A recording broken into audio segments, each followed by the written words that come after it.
وأراقب الرحمن جل جلاله وتقدست أسماؤه وتعالى وأكون للوطن الحبيب مشيدا أنمى. سامعین اکرام، سب سے پہلے میں اپنے اصل موضوع پر آؤں اس سے پہلے اللہ رب العالمین کی حمد و ثنا،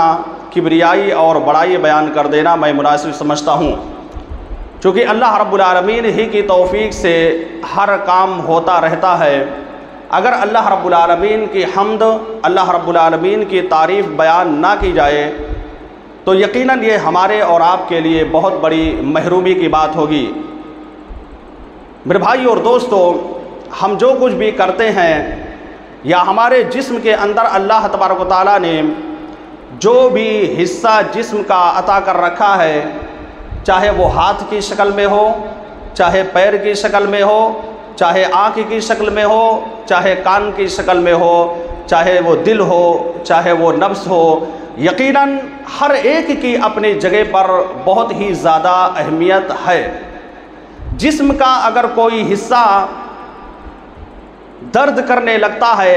مثال کے طور پر پیر کے اندر اگر کوئی پریشانی آ جائے تو انسان اس کو لے کر کے پریشان ہو جاتا ہے۔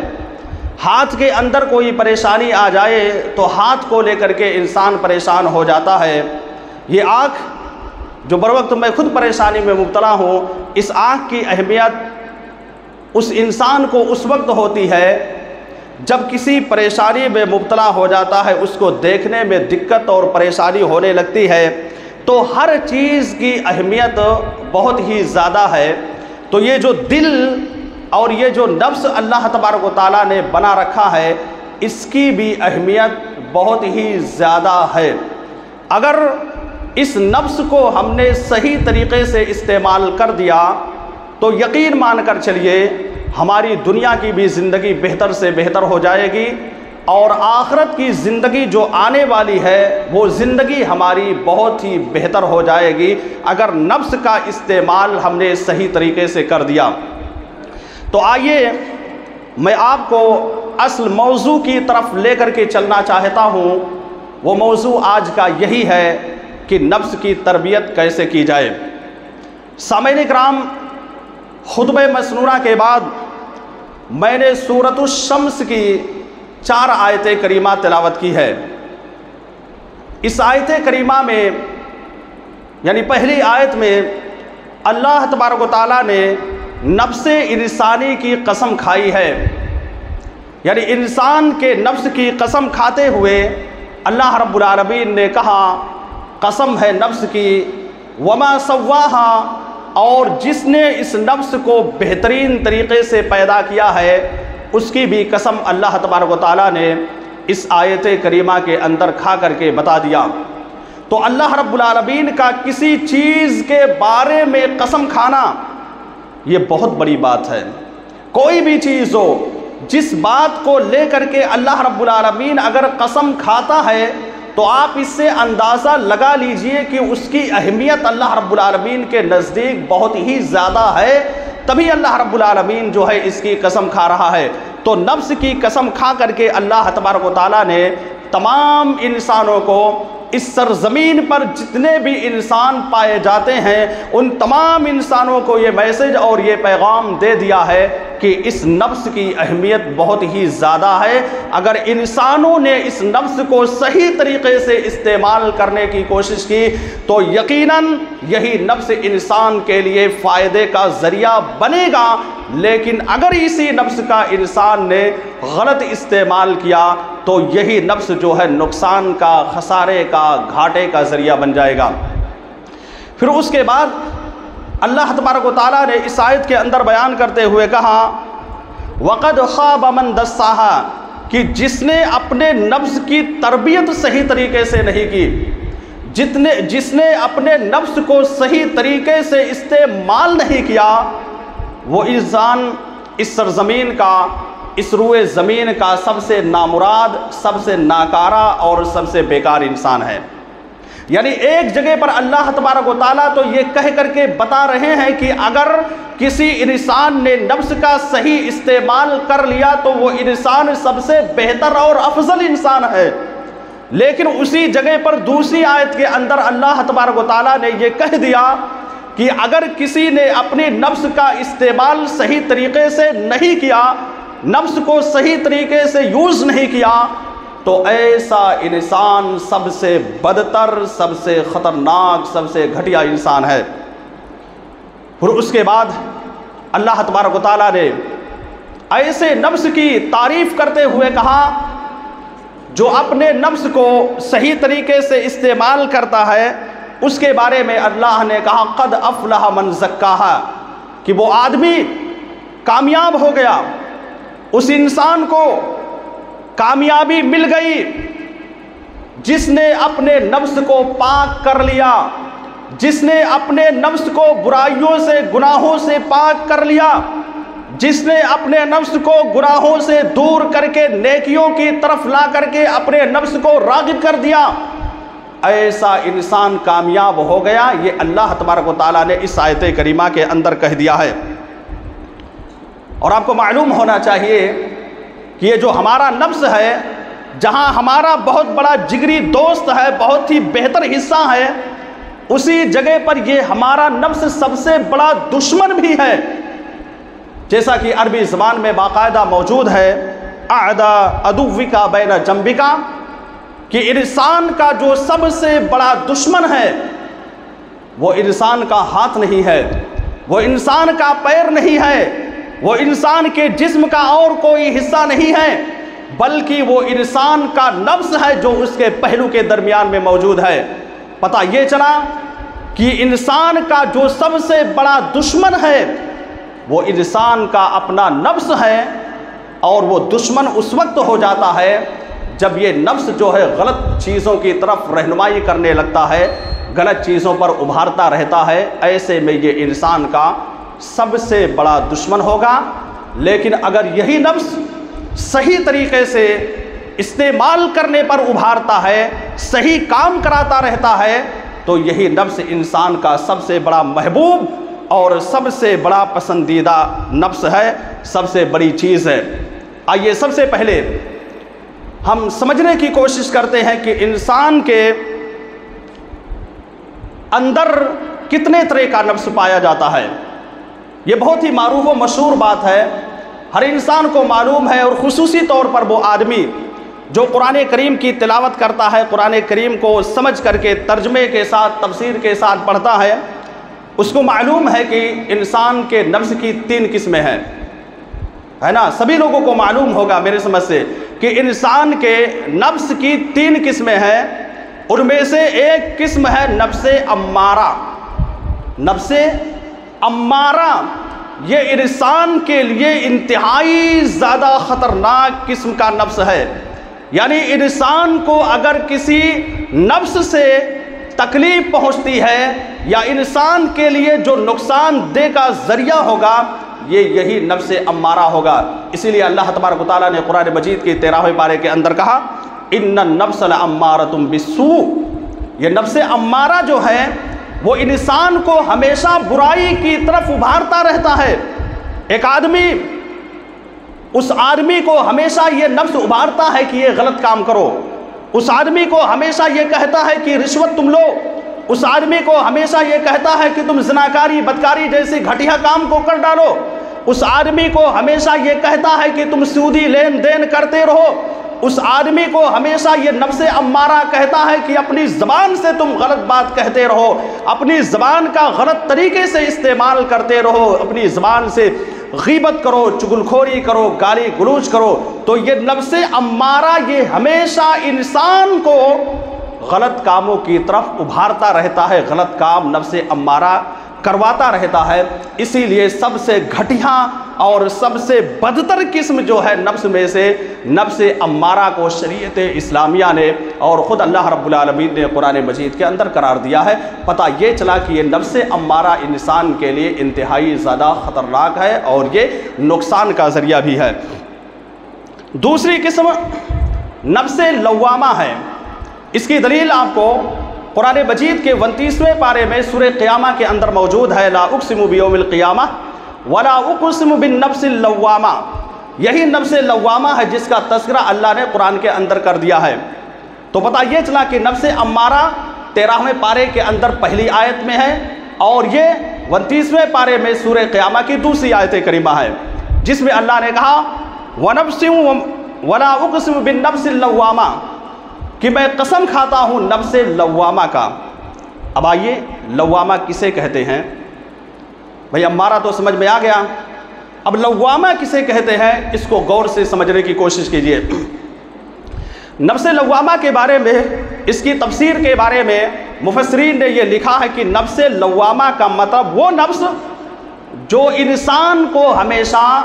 ملامت کرتا رہے، انسان کو ہمیشہ ٹوکتا رہے، ملامت کرتا رہے کہ آدمی تم نے جو یہ غلط کام کر لیا ہے تو نے غلط کیا ہے، اے آدمی تو یہ جو برا کام کر رہا ہے یہ تو نے غلط کیا ہے، تو اپنی زبان سے گالی دے رہا ہے تو غلط کر رہا ہے، تو جو ہے سودی لین دین کر رہا ہے تو غلط کر رہا ہے، تو زناکاری و بدکاری جیسی چیز کر رہا ہے غلط کر رہا ہے، تو رشوت لے رہا ہے غلط کر رہا ہے، تو والدین کی نافرمانی کر رہا ہے غلط کر رہا ہے، تو ایک دوسرے کی غیبت و چغلخوری کر رہا ہے غلط کر رہا ہے۔ تو نفس لوامہ انسان کو ہمیشہ لعنت و ملامت کرتا رہتا ہے، اس کو ہمیشہ ٹوکتا رہتا ہے۔ نتیجہ کیا ہوتا ہے کہ یہی نفس انسان کو سیدھے راستے پر لا کر کے کھڑا کر دیتا ہے۔ یہ نفس لوامہ بار بار ظاہر سی بات ہے کہ انسان کوئی غلطی کرے دنیا کے اندر، ایک مثال کے ذریعے سے سمجھو، مان لو کسی آدمی نے غلطی کر دیا، اب ایک غلطی کیا، بار بار لوگ سمجھانے کے لیے آ رہے ہیں، اس کو بتا رہے ہیں، یا دوسری غلطی کیا، اب اس کو بار بار انسان سمجھاتے ہیں تو اس سمجھانے کا فائدہ یہ ہوتا ہے کہ وہ آدمی جو غلط کام کر رہا تھا، برائی کا کام اس نے کیا یا کرنے کا ارادہ اور بھی کر رہا تھا، سمجھانے کا نتیجہ یہ ہوتا ہے کہ وہ آدمی برائی سے دور ہو جاتا ہے۔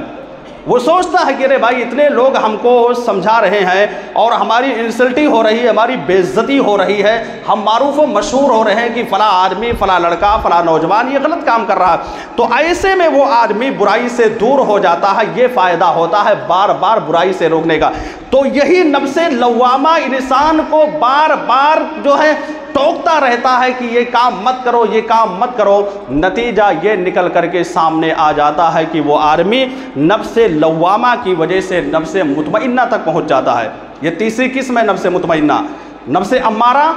جو برائی کی طرف ہمیشہ دعوت دیتا رہتا ہے، نفس لوامہ جو انسان کو ہمیشہ ٹوکتا رہتا ہے، نفس مطمئنہ وہ ہے جو بالکل پرفیکٹ ہے، سیدھے راستے پر چلنے والا ہے۔ اور اسی نفس مطمئنہ کے بارے میں اللہ تبارک و تعالیٰ قرآن مجید کے اندر باقاعدہ بیان کرتے ہوئے کہا یا ایتھا النفس المطمئنہ، کہ اے نفس مطمئنہ ارجعی الی ربک راضیۃ مرضیہ، تم اپنے رب کی طرف راضی ہو کر کے، خوش ہو کر کے لوٹ جاؤ۔ فادخلی فی عبادی وادخلی جنتی، اس آیت کے اندر نفس مطمئنہ کے بارے میں اللہ نے کہہ دیا کہ تو جنت کے اندر سلامتی کے ساتھ داخل ہو جا۔ پتہ یہ چلا کہ انسان کے اندر جو 3 نفس پائے جاتے ہیں، ان 3 نفسوں میں سب سے بیٹر، سب سے بہتر وہی ہے جو نفس مطمئنہ ہے، اور یہی نفس مطمئنہ انسان کو جنت کے اندر داخل کر دے گا۔ اور اسی نفس کو ہم تمام انسانوں کو اپنے دل کے اندر پیدا کرنے کی کوشش کرنا ہے۔ میری ماؤں اور بہنوں، میری بات کو غور سے سننا، چونکہ یہ بہت ہی اہم چیز ہے۔ اگر ہم نے اپنے نفس کو کنٹرول نہیں کیا، ہم نے اپنے نفس کی حفاظت نہیں کی، ہم نے اپنے نفس کا صحیح استعمال نہیں کیا، تو یاد رکھنا نقصان اٹھانا پڑے گا۔ اور اس دن جب اللہ تبارک و تعالیٰ کے سامنے حاضر ہوگے اور سارے کے سارے اعمال جب اللہ رب العالمین لا کر کے سامنے رکھ دے گا، کہے گا دیکھو یہ دنیا کے اندر تمہارے وہ اعمال ہے، تمہارے وہ کرتوت ہے جس کو تم کرتے تھے۔ پھر اس کے بعد ندامت اور شرمندگی ہوگی، اور وہاں پر اگر ندامت اور شرمندگی ہوگی یا افسوس اگر کرے گا تو کچھ بھی انسان کو فائدہ پہنچنے والا نہیں ہے۔ اس لیے نفس مطمئنہ کی طرف ہمیشہ اپنے آپ کو ڈالنے کی کوشش کرنا، ہمیشہ اپنے دل کے اندر ایسے نفس کے بارے میں اللہ تبارک و تعالیٰ سے سوال کرنا جو نفس ہمارے لیے فائدے کا ذریعہ ہو۔ یہی وجہ ہے کہ آپ دیکھیں گے کہ اللہ کے نبی صلی اللہ علیہ وسلم نبی صلی اللہ علیہ وسلم کا نفس تو کیا پوچھنا تھا، بالکل نفس مطمئنہ تھا، لیکن وہ نبی جس سے برائی کا اندیشہ نہیں تھا، برائی کا ڈر نہیں تھا، جس کو معصوم من الخطا اللہ رب العالمین نے قرار دے کر کے یہ کہہ دیا کہ میرا نبی اس دنیا کے اندر رہ کر کے اگر ایک بھی نیکی نہ کرے تب بھی اللہ اس کو جنت دے کر کے رہے گا، جنت کے اندر جانا ہی جانا ہے۔ لیکن وہ نبی صبح و شام کے اذکار میں صبح و شام کی جب دعائیں پڑھتے تھے تو اس میں اس دعا کے پڑھنے کا اہتمام کرتے تھے، اس کو پڑھتے تھے، یا حی یا قیوم برحمتک استغیث اصلح لی شانی کلہ ولا تکلنی الی نفسی طرفۃ عینی۔ اس دعا کے پڑھنے کا میرے نبی جناب محمد الرسول اللہ اہتمام کرتے تھے صبح و شام کے اذکار میں۔ آئیے اس کے ترجمے کو پہلے سمجھیے، پھر اس کے بعد آگے میں بڑھتا ہوں۔ یا حی یا قیوم، اے پروردگار عالم، اے ہمیشہ زندہ رہنے والی ذات جس کو کبھی موت آنے والی نہیں ہے، اے ہمیشہ قائم و دائم رہنے والی ذات، میں تجھ سے فریاد طلب کرتا ہوں، تیری رحمت کے ذریعے سے میں تجھ سے فریاد مانگتا ہوں، میں چاہتا ہوں کہ اللہ تو میرے سارے معاملات کو درست کر دے۔ اے اللہ میرے جو سارے کام ہیں ان سارے کاموں کو بہتر بنا دے، اور اے اللہ تو میری جان کو میرے نفس کے حوالے ایک لمحے کے لیے بھی مت کرنا، ایک لمحے کے لیے، ایک منٹ کے لیے، ایک سیکنڈ کے لیے میری جان کو میرے نفس کے حوالے مت کرنا۔ یہ اس دعا کا ترجمہ ہے۔ یہ نبی صلی اللہ علیہ وسلم اس کے پڑھنے کا اہتمام کیا کرتے تھے۔ میں اسی جگہ پر اپنی بات کو روک کر کے ایک نصیحت کر دینا چاہتا ہوں تحیۃ المسجد کے تعلق سے، چونکہ ہمارے 2-3 بھائی 4 بھائی آئے ہیں ایسے جو بغیر تحیۃ المسجد کے بیٹھ گئے ہیں۔ یہ نبی صلی اللہ علیہ وسلم کی باقاعدہ حدیث ہے، اذا خطب الامام، کہ جب امام خطبہ دے رہا ہو ممبر پر کھڑے ہو کر کے، اور ایسے میں اگر کوئی آدمی مسجد کے اندر داخل ہوتا ہے تو 2 رکعت نماز پڑھے بغیر نہ بیٹھے۔ اس لیے یہ تحیۃ المسجد ہے، اگر آپ نہیں پڑھتے ہیں تو ایسے میں گنہگار ہو جائیں گے، اس لیے اٹھ کر کے، شرمندگی کو کوئی بات نہیں ہے، 2 رکعت پڑھیے، پڑھنے کے بعد ہی بیٹھنے کی کوشش کیجیے، یہی طریقہ ہے، ورنہ آپ نیکی کیا نیکی تو پائیں گے ہی اور گناہ بھی ساتھ میں لے کر جائیں گے۔ اس لیے 2 رکعت نماز پڑھ لیجیے پھر بیٹھیے۔ تو میں یہ کہہ رہا تھا کہ نبی صلی اللہ علیہ وسلم اس دعا کے پڑھنے کا باقاعدہ اہتمام کیا کرتے تھے، اور یہی نہیں بلکہ ممبر رسول پر جب اللہ کے نبی صلی اللہ علیہ وسلم کھڑے ہوتے تھے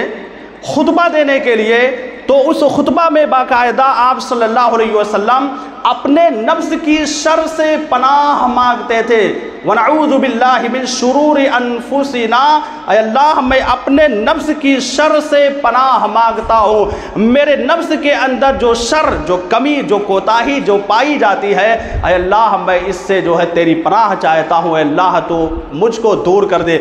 تو جب نبی صلی اللہ علیہ وسلم اس طرح کی دعا کرتے تھے اپنے بارے میں، تو ہم اور آپ کیا ہے، ہمارے اندر تو بہت ساری کمیاں پائی جاتی ہے، ہمارا دل ہمیشہ نفس امارہ بن چکا ہے، ہمیشہ برائی کی طرف جو ہے رہنمائی کرتا رہتا ہے۔ ایسے میں نبی کے طور طریقے کو اپناتے ہوئے نبی صلی اللہ علیہ وسلم کا جو طریقہ ہے آپ اس کو اپنائیے۔ یقینی طور پر میں کہہ سکتا ہوں کہ اگر آپ اس دعا کے پڑھنے کا دل کی گہرائی سے اہتمام کریں گے، اللہ تبارک و تعالیٰ آپ کو برائی سے روک دے گا۔ آپ کے دل کے اندر جو غلط چیز پائی جائے گی، جس کا تصور یا جس کا خیال اگر آپ کے دل کے اندر پایا جاتا ہے تو یقیناً ان دعاؤں کے ذریعے سے اللہ رب العالمین دور کر دے گا۔ یا اگر آپ کو دعا نہیں یاد ہے عربی میں تو کوئی بات نہیں، آپ جو ہے اپنے بھاشے میں، آپ جو ہے اردو میں اللہ تبارک و تعالیٰ سے دعا کر کے اپنے نفس کے بارے میں ہمیشہ یہ کہیے کہ اے اللہ تو مجھے نفس مطمئنہ عطا کر دے، اے اللہ تو میرے نفس کو کنٹرول میں رکھ، اے اللہ تو میرے نفس کو برائیوں سے، مجھ کو برائیوں سے دور کر کے رکھ۔ یقینی طور پر یہ دعا اتنا کارگر ثابت ہوگا، اتنا فائدہ مند ثابت ہوگا کہ انسان جو ہے برائیوں سے بچ جائے گا، اور یہی ہمارا ہدف اور ہمارا مقصد ہے کہ ہم برائیوں سے بچ جائیں اور نیک کام کرتے رہیں۔ برائیوں سے جب بچ جائیں گے، نیک کام کریں گے تو انشاءاللہ جنت کے اندر ضرور ضرور ہر کوئی داخل ہوگا۔ تو آئیے کچھ باتیں ہم نفس کے شر کے تعلق سے کہ انسان کے نفس کے اندر جو شر پائی جاتی ہے اس کی وجہ کیا ہے، کچھ باتیں میں رکھنے کی کوشش کروں گا۔ اس کی ایک وجہ یہ ہے کہ انسان کے دل کے اندر بہت سی خواہشات پائی جاتی ہیں، بہت سی آرزویں اور بہت سی تمنائیں انسان کے دل کے اندر پائی جاتی ہیں کہ اس تمنا کو، اس آرزو کو، اس خواہش کو پوری کرنے کے لیے انسان کے پاس جو 60 65 یا 70 سال کی زندگی ملتی ہے وہ زندگی ناکافی ہو جائے گی۔ یعنی اتنی زندگی اللہ تبارک و تعالیٰ دے جتنی زندگی اللہ تبارک و تعالیٰ نے حضرت نوح علیہ السلام کو عطا کیا تھا، یا حضرت خضر علیہ السلام کو عطا کیا تھا، یا اس کے علاوہ جو پہلے کی قومیں تھی، پہلے کے انبیاء کرام تھے، جتنی زندگی ان لوگوں کو اللہ تبارک و تعالیٰ نے دے رکھی تھی، اگر اتنی زندگی اللہ تبارک و تعالیٰ ہمیں بھی عطا کر دے تب بھی انسان کے خواہشات بند ہونے والے نہیں ہیں، انسان کے خواہشات کم ہونے والے نہیں ہیں، وہ ہمیشہ جو ہے اپنے دل کے اندر طرح طرح کی خواہشات کو پیدا کرتا رہے گا، اور یہی خواہشات ہے جو انسان کو بہت ساری چیزوں کو کروانے پر تیار ہو جاتا ہے۔ یہ خواہشیں جو پیدا ہوتی ہیں، ان خواہشوں کی وجہ سے انسان اپنے نفس کو غلط چیزوں پر بھی دوڑا دیتا ہے، اپنے نفس کو غلط راستے پر بھی لے کر کے چلا جاتا ہے۔ اور یہ بھی یاد رکھنا، یہ خواہشات جو دل کے اندر طرح طرح کی پیدا ہوتی ہے، جہاں تک ہم پہنچ نہیں سکتے ہیں، یہ کفار و مشرکین کا شیوا ہے، کفار و مشرکین کا مشغلہ ہے۔ اسی لیے اللہ تبارک و تعالیٰ نے بیان کرتے ہوئے کہا وَيَوْمَ يُعْرَضُ الَّذِينَ كَفَرُوا عَلَى النَّارِ أَذْهَبْتُمْ طَيِّبَاتِكُمْ، کہ جس دن کفار و مشرکین کو باقاعدہ پیش کیا جائے گا جہنم پر، اللہ رب العالمین یہ کہے گا کہ تم نے دنیا کی زندگی کے اندر تو فائدہ اٹھا لیا، دنیا کی زندگی میں جو کچھ بھی چاہتے تھے، تمہارے دل کے اندر جو کچھ بھی پیدا ہوتا تھا، ہم نے ان ساری چیزوں کو تم نے دنیا کے اندر عطا کر رکھا تھا، دے رکھا تھا، اور یاد رکھنا اب تمہارا ٹھکانہ جہنم ہے، تم جہنم کے اندر جاؤ گے۔ کیوں؟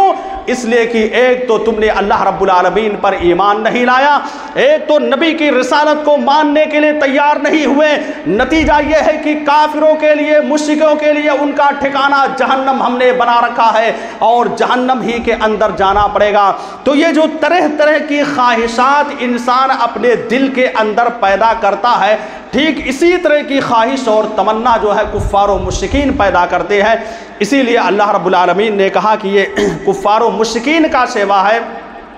کفار و مشرکین اپنے اندر یہ ساری چیزیں پیدا کرتے ہیں، اس لیے ہمیشہ اپنے دل کے اندر طرح طرح کی خواہشات کو نہیں پیدا کرنا ہے، بلکہ اسی چیز کو پیدا کرنا ہے جو اللہ تبارک و تعالیٰ ہم کو دے رہا ہے، جو اللہ رب العالمین ہم کو عطا کر رہا ہے، اسی پر ہمیں اکتفا کرنا ہے۔ ایک انسان کیا ہوتا ہے کہ اس کے دل کے اندر مال کی محبت بیٹھ جاتی ہے، وہ اتنی زیادہ مال سے محبت کرتا ہے، اتنا محبت اس کے دل کے اندر مال کو لے کر کے پائی جاتی ہے کہ اب اس کے لیے اپنے نفس کو غلط راستے پر بھی چلانے کے لیے تیار ہو جاتا ہے، یعنی غلط ذریعے سے روزی کمانے کے لیے اپنے نفس کو آمادہ کرتا ہے۔ اور یہ کون کرتا ہے؟ نفس امارہ ہی کرتا ہے کہ چلو گرچہ غلط ہے، گرچہ وہ سودی لین دین ہے، گرچہ رشوت اس کے اندر پائی جاتی ہے، گرچہ اس کے اندر بےمانی شیطانی پائی جاتی ہے، لیکن یہ نفس امارہ انسان کو اس رزق کو حاصل کرنے کے لیے، اس دولت کو اکٹھا کرنے کے لیے وہاں پر ابھار کر کے پہنچا دیتا ہے۔ تا یہ چلا کہ غلط کام کروانے پر نفس امارہ کا بہت بڑا ہاتھ رہتا ہے۔ تو ایک انسان مال کو لے کر کے سوچتا رہتا ہے، ایک انسان اپنی عزت کو لے کر کے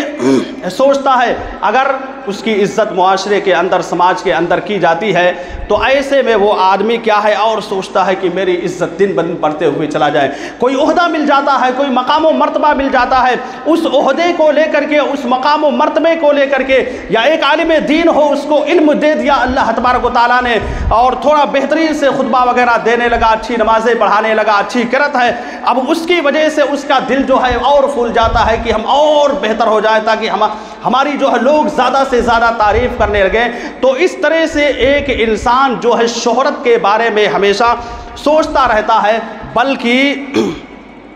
شہرت کے بارے میں اپنے دل کے اندر اگر یہ آ گیا کہ لوگ ہماری تعریف کرتے ہیں، ہم بہت اچھے انسان ہیں، ہم بہت بہترین سے ذمہ داری کو نبھا رہے ہیں، تو یقین مان کر چلیے یہ بہت ہی زیادہ نقصان دہ ہوگا، بلکہ اس پر اللہ کا شکر ادا کرنا چاہیے۔ چلیے جو ذمہ داری ہم کو ملی ہوئی ہے، ہم جو ہے اللہ رب العالمین جو ہم کو توفیق دے رہا ہے اسی کے مطابق ہم ادا کرنے کی کوشش کرتے ہیں، یہ اللہ رب العالمین کا لاکھ لاکھ شکر ہے۔ تو ایک انسان اپنے دل کے اندر طرح طرح کی خواہشات پیدا کرتا ہے۔ گاڑی ایک انسان کے پاس موجود ہے، اب وہ سوچتا ہے کہ ہم کو اور بہتر سے بہتر گاڑی مل جائے، اب اس کے لیے وہ غلط راستے پر چلنے کی کوشش کرتا ہے۔ یہ نفس امارہ غلط راستے پر اس کو چلاتا ہے اور کہتا ہے کہ اس طرح سے تم دولت اکٹھا کر لو گے تو تمہارے پاس جو ہے اس طرح کی بلڈنگ موجود ہو جائے گی، تمہارے گھر کے اندر اے سی آ جائے گا، تمہارے گھر کے اندر جو 4 پہیے کی گاڑی آ جائے گی، یا تم بہترین کھانا کھانے لگو گے، بہترین لباس پہننے لگو گے۔ اس طرح سے وہ نفس امارہ جو ہے انسان کو اس پر چلا دیتا ہے اور اس کو مجبور کر دیتا ہے۔ نتیجہ یہ نکل کر کے آتا ہے کہ یہ نفس امارہ انسان کے لیے انتہائی زیادہ ہلاکت کا اور بربادی کا ذریعہ بن جاتا ہے۔ اسی لیے اللہ کے نبی جناب محمد رسول اللہ صلی اللہ علیہ وسلم نے ایک حدیث مبارک کے اندر بیان کرتے ہوئے کہا کہ انسان کے دل کے اندر بہت ساری تمنائیں، بہت ساری آرزویں پائی جاتی ہے۔ کیا آپ نے کہا؟ سنیے، اللہ کے نبی نے کہا لو کان لابن آدم وادیان من ذهب لابتغى ثالثا ولا يملأ جوف ابن آدم الا التراب، کہ ابن آدم کے پاس اگر 2 وادی بھر سونا موجود ہو، 2 وادی ہو اور 2 وادی وہ بھی پورا جو ہے سونے سے بھرا ہوا ہو، کہیں بھی خالی جگہ نہ ہو، پورا سونے سے بھرا ہوا ہو، تب بھی انسان جو ہے تیسرے وادی کی تمنا کرے گا،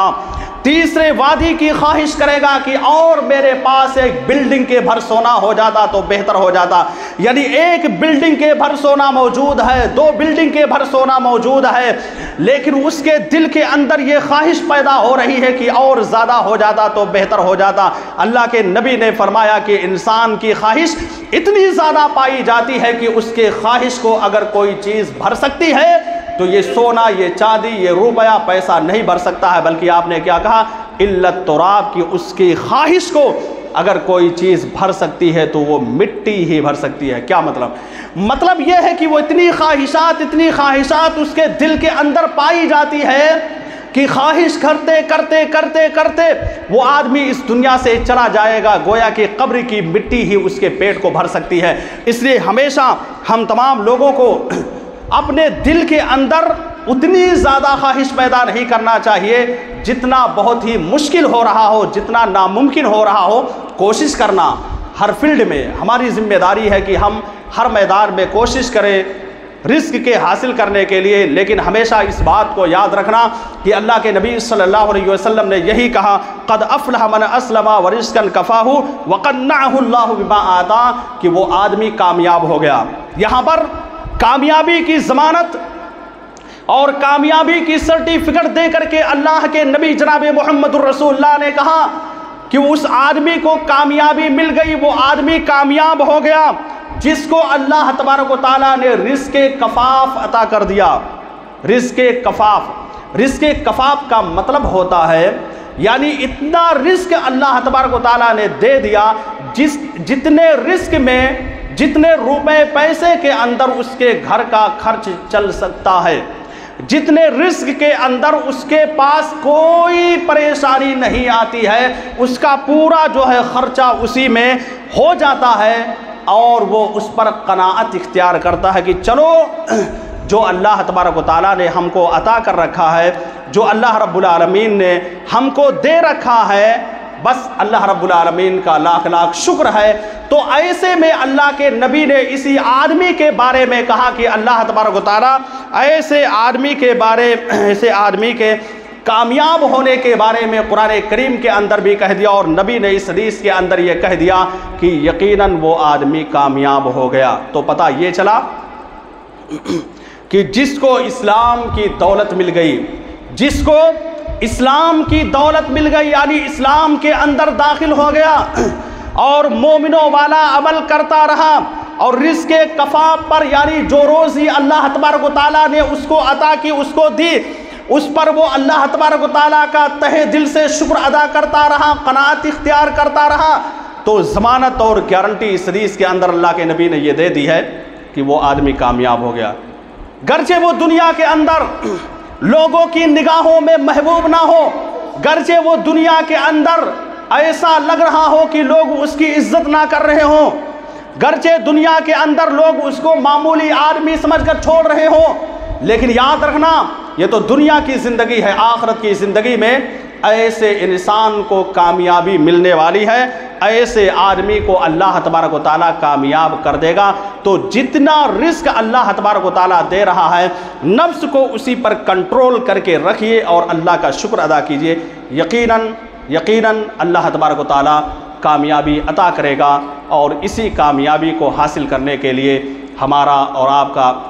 ہدف ہونا چاہیے، ہمارا اور آپ کا مقصد ہونا چاہیے۔ اسی طرح سے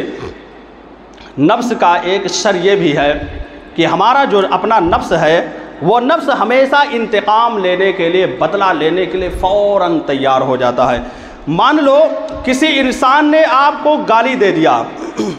کسی انسان نے آپ کے بیٹے کو گالی دے دیا، کسی انسان نے آپ کی اہلیہ کو گالی دے دیا، کسی آدمی نے آپ کے بھائی کو، بہن کو، یا ریلیشن میں سے، رشتہ داروں میں سے کسی کو بھی گالی دے دیا، یا کسی کو مار دیا، گالی دیا یا مار دیا یا قتل کر دیا، تو یہ ہمارا نفس جو ہے وہ فوراً انتقام لینے کے لیے، بدلہ لینے کے لیے تیار ہو جاتا ہے۔ نفس کیا کہتا ہے؟ اور یہ کون سا نفس ہے؟ نفس امارہ ہے۔ یہی نفس امارہ ہے جو فوراً ابھارتا ہے، چل تیرے باپ کو جو ہے فلاں نے گالی دیا ہے، تو بیٹھا ہوا چل اس کو بھی گالی دے، تیرے باپ کو، تیرے بیٹے کو فلاں نے گالی دیا ہے، فلاں نے مارا ہے، چل فوراً اس کو مار، اس کو گالی دے۔ تو یہ نفس امارہ ابھار کر کے انسان کو لے کر کے جاتا ہے اور گالی دینے پر مجبور کر دیتا ہے۔ یعنی اس نے گالی دیا تو اب یہ جا کر کے اس کو پلٹ کر کے گالی دے رہا ہے، اس نے اس کو مار دیا تو یہ آدمی بھی جا کر کے اس کو پلٹ کر کے مار رہا ہے، اس کو تکلیف دے رہا ہے۔ ٹھیک ہے، اگر کوئی آپ کو مار رہا ہے تو شریعت کا کہنا ہے کہ آپ بدلہ لے سکتے ہیں، کوئی حرج نہیں، لیکن اس بات کو گالی میں نہیں کہ گالی دے کر کے جو ہے بدلہ لینا ہے، لیکن اگر کوئی مار رہا ہے تو ایسے میں آپ اس کو بھی مار سکتے ہیں، یہ شریعت کا کہنا ہے۔ لیکن افضل اور بہتر کیا ہے؟ اللہ کے نبی صلی اللہ علیہ وسلم نے بھی اپنی حدیث کے اندر، اور اللہ نے اس آیت کریمہ کے اندر کہا وَلَمَنْ صَبَرَ وَغَفَرَ إِنَّ ذَلِكَ مِنْ عَزْمِ الْأُمُورِ، کہ جس آدمی نے صبر کر لیا اور جس آدمی نے معاف کر لیا، یقیناً یہ بہت بڑے ہمت کے کاموں میں سے ہے، یقیناً یہ بہت بڑی کامیابی ہے، بہت بڑے ہمت کے کاموں میں سے ہے کہ اس آدمی نے معاف کر دیا، اس آدمی نے جو ہے اس سے جو ہے بدلہ نہیں لیا۔ اور اس بات کو یاد رکھنا، اللہ کے نبی نے کہا لیس الشدید بالسرعہ انما الشدید الذی یملک عند الغضب، کہ وہ آدمی پہلوان نہیں ہے، وہ آدمی طاقتور نہیں جس کے پاس باڈی موجود ہو، جو طاقتور موجود ہو، جس کے جسم کے اندر زیادہ طاقت پائی جا رہی ہو کہ میں فلاں آدمی سے لڑوں گا تو اس کو ہرا دوں گا، فلاں آدمی سے ہم لڑائی کریں گے تو وہ آدمی مجھ سے جیت نہیں پائے گا، اس کو میں پچھاڑ دوں گا، وہ آدمی جو ہے طاقتور نہیں ہے۔ طاقتور کس کو اللہ کے نبی نے کہا؟ اللہ کے نبی صلی اللہ علیہ وسلم نے کہا طاقتور آدمی وہ ہے جس کے جسم میں طاقت پائی جا رہی ہو، سب کچھ اس کے پاس موجود ہے، لیکن غصے کے وقت اپنے آپ کو کنٹرول کر لے جاتا ہے۔ کسی نے آپ کے بھائی کو، آپ کے باپ کو گالی دیا، آپ کے بھائی کو مارا، آپ غصے میں آ گئے اور فوراً کنٹرول کر لیا، آپ کے جسم کے اندر طاقت ہے، سب کچھ کر سکتے ہیں، لیکن پھر بھی آپ جو ہے باز آ رہے ہیں، تو یہی آدمی سب سے بڑا پہلوان ہے، سب سے بڑا طاقتور ہے۔ اس لیے میرے بھائی اور دوستوں، اگر آپ حدیث کے مطابق طاقتور انسان اپنے آپ کو شمار کروانا چاہتے ہیں تو یاد رکھنا ہمیشہ جو ہے صبر کا اور ہمیشہ معاف کرنے کا مادہ اپنے دل کے اندر پیدا کرنا، یہ سوچ کر کے کہ چلو نادانی میں کوئی غلطی کر دیا، نادانی میں نہ سمجھ کر کے اس نے میرے بھائی کو، باپ کو، بیٹے کو، کسی کو بھی گالی دے دیا، کسی کو مار دیا، آپ اس کو معاف کر دیجئے۔ معاف کرنے کا فائدہ آپ کو یہ ملنے والا ہے، اللہ کے نبی صلی اللہ علیہ وسلم نے کہا کہ اگر اس دنیا کے اندر آپ نے اپنے مسلمان بھائی کو معاف کر دیا ہے، اپنے مسلمان بھائی سے انتقام نہیں لیا، بدلہ نہیں لیا، اللہ رب العالمین کل بروز قیامت آپ کے بھی گناہوں کو معاف کر دے گا، آپ کے گناہوں کو بھی اللہ تبارک و تعالیٰ بخش دے گا، کہے گا کہ یہ بندہ اس کے بھائی کو، اس کے باپ کو، اس کے بیٹے کو فلاں نے گالی دیا، مارا، سب کچھ کیا، لیکن اس نے دنیا کے اندر طاقت ہونے کے باوجود بھی اس کو معاف کر دیا، اللہ رب العالمین کہے گا کہ اس بندے کو میں بھی معاف کرنے کے لیے تیار ہوں۔ اس لیے ایک مومن کی صفت یہ ہونی چاہیے، خوبی یہ ہونی چاہیے کہ ہمیشہ معاف کرنے کا مادہ اپنے دل کے اندر پیدا کیجیے۔ آپ خود دیکھیے، نبی صلی اللہ علیہ وسلم کی مثال لے لیجئے، طائف کی وادی میں جاتے ہیں اور وہاں پر تبلیغ کرنے کے لیے جاتے ہیں، طائف والوں نے کیا نہیں کہا، گالی گلوچ دیا، پتھر اٹھا کر کے مارتے تھے، اتنا مارا کہ نبی صلی اللہ علیہ وسلم کے جسم سے خون بہ کر کے آپ کے جوتے میں جم گیا۔ زید رضی اللہ تعالیٰ عنہ اٹھا کر کے ایک پیڑ کے ایک جھاڑ کے نیچے لے کر کے جاتے ہیں، وہاں پر پانی چھڑکتے ہیں، تب جا کر کے ہوش آتا ہے، فوراً وہ فرشتہ آ کر کے پہنچ جاتا ہے، کہتا ہے اللہ کے نبی آپ ذرا حکم دے دیجئے۔ اور طائف دو پہاڑوں کے بیچ میں، ایک ادھر پہاڑ ایک ادھر پہاڑ، جو لوگ گئے ہوں گے ان کو معلوم ہے، تو دو پہاڑوں کے بیچ میں موجود ہے۔ اللہ کے نبی صلی اللہ علیہ وسلم کے سامنے وہ فرشتہ بیٹھ کر کے کہہ رہے ہیں کہ اللہ کے نبی آپ اجازت دیجئے، ان کو دونوں پہاڑوں کے بیچ میں رکھ کر کے پیس دوں گا۔ اللہ کے نبی صلی اللہ علیہ وسلم نے کہا کہ نہیں، ایسا نہیں ہو سکتا ہے، ایسا نہیں ہو سکتا ہے، اگر یہ لوگ مجھ کو تکلیف دیں، میری بات پر ایمان نہیں لائے ہیں، کوئی بات نہیں، لیکن مجھے امید ہے کہ ان کی آئندہ نسل جو ہے دین اسلام کے اندر داخل ہوگی۔ نتیجہ یہی سامنے نکل کر کے آیا کہ پوری کی پوری طائف کی آبادی آگے چل کر کے دین اسلام کے اندر داخل ہو جاتی ہے۔ تو یہاں پر محل شاہد جو میں بات پیش کرنا چاہتا تھا وہ یہی تھا کہ اس وقت چونکہ فرشتہ موجود ہے، پاور موجود ہے، طاقت موجود ہے، اگر چاہتے تو نبی صلی اللہ علیہ وسلم انتقام لے سکتے تھے، بدلہ لے سکتے تھے، لیکن نبی صلی اللہ علیہ وسلم نے یہ کہتے ہوئے کہ کوئی بات نہیں، اگر انہوں نے مجھ کو تکلیف دیا ہے میں ان کو تکلیف نہیں دینا چاہتا ہوں۔ تو ہمیشہ اپنے نبی کی زندگی کو آئیڈیل اور اپنے نبی کی زندگی کو اپنی زندگی میں نمونہ بنانے کی کوشش کرنا ہے اور اپنے نفس کو بہترین طریقے سے چلانے کی کوشش کرنا ہے۔ نفس امارہ کو، یعنی جو برائی کی طرف ابھارتا رہتا ہے، تین نفس میں نے بیان کیا، ایک نفس امارہ، ایک نفس لوامہ، ایک نفس مطمئنہ۔ تو یہ نفس امارہ جو ہے انسان کو برائی کی طرف ہمیشہ ابھارتا ہے، اور نفس لوامہ جو ہے انسان کو ہمیشہ لعنت ملامت کرتا رہتا ہے کہ تو نے غلط کیا، یہ برائی نہیں کرنا چاہیے، یہ غلط کام نہیں کرنا چاہیے۔ اور تیسرا نفس مطمئنہ جو انسان کی کامیابی کا ذریعہ بن جاتا، بہترین نفس ہوتا ہے۔ تو ہمیشہ نفس امارہ کو دبا کر رکھنے کی کوشش کیجئے اور ہمیشہ اپنے دل کے اندر نفس مطمئنہ پیدا کرنے کی کوشش کیجئے۔ یقینی طور پر اللہ تبارک و تعالی ہم تمام لوگوں کو کامیابی ضرور عطا کرے گا۔ چونکہ وقت بھی ہو چکا ہے اور میں چاہتا ہوں کہ انہی باتوں کے ساتھ اپنی بات کو ختم کروں۔ اللہ رب العالمین سے میں دعا کرتا ہوں کہ اللہ العالمین ہم تمام لوگوں کو جو بھی باتیں میں نے آپ کے سامنے قرآن و حدیث کی روشنی میں پیش کی ہے، ان تمام باتوں پر عمل کرنے کی توفیق عطا فرما۔ الہ العالمین ہم تمام لوگوں کو نفس امارہ کو کنٹرول میں رکھنے کی توفیق عطا فرما۔ الہ العالمین ہمارے نفس کو، ہمارے دل کو بہتر سے بہتر بنا دے، اس کی ہم تمام لوگوں کو تو توفیق عطا فرما۔ الہ العالمین جو ہمارے مسلمان بھائی جن کے دل کے اندر نفس امارہ رمضان کے بعد سے بالکل ان کو ابھار رہا ہے، نیکی سے دور کر رہا ہے، اللہ تو ان کے دل کے اندر نفس لوامہ اور نفس مطمئنہ پیدا کر دے۔ الہ العالمین ان تمام لوگوں کو نماز کی پابندی کرنے کی توفیق عطا فرما۔ الہ العالمین جو بھی ہمارے مسلمان بھائی کسی بھی پریشانی میں مبتلا ہوں، الہ العالمین ان کی پریشانیوں کو تو دور فرما۔ الہ العالمین جو مریض ہوں، بیمار ہوں، الہ العالمین ان کو شفائے کاملہ و عاجلہ عطا فرما۔ الہ العالمین ہم تمام لوگوں کو نماز کی اہمیت سمجھنے کی توفیق عطا فرما۔ الہ العالمین اس دنیا کے اندر رہ کر کے ہم تمام لوگوں کو آخرت کے لیے توشہ، آخرت کے لیے زاد راہ اختیار کرنے کی توفیق عطا فرما۔ آمین۔ وآخر دعوانا ان الحمد للہ رب العالمین۔